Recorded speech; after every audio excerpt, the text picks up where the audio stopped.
Sa nasinating pag-ulan sa Davao City, gipaandam na ang Barangay Disaster Risk Reduction and Management Councils sa pagresponde. Ilabi na sa mga lugar nga duol sa kasapaan nga anaa na sa alert level ang tubig. Ano ang report ni Argil, relator. Tungod sa sagunsong pag-ulan ug base na sab sa heavy rainfall warning sa Pag-asa, gimando sa Davao CDRMO ngadto sa matag BDRMCs og volunteer groups nga maglusad og rekorida og hugot nga i-monitor ang kasapaan. Alas 9:30 sa buntag kaganina, ana sa alert level ang Lipadas River sa Bangkas Heights. Busa, gimanduan sab ang BDRMCs nga ipaandam na ang mga komunidad ug ang evacuation areas.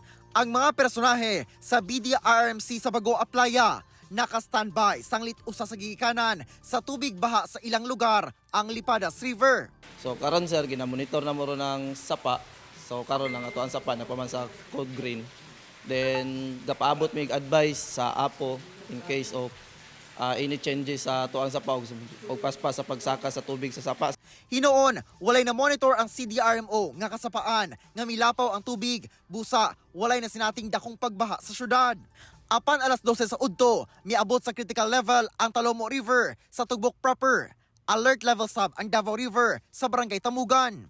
Giabisuhan na sab sa Coast Guard ang mga mananagat ug dunay gagmay sa kayang pandagat sa Davao City nga magbantay sa lakat sa panahon.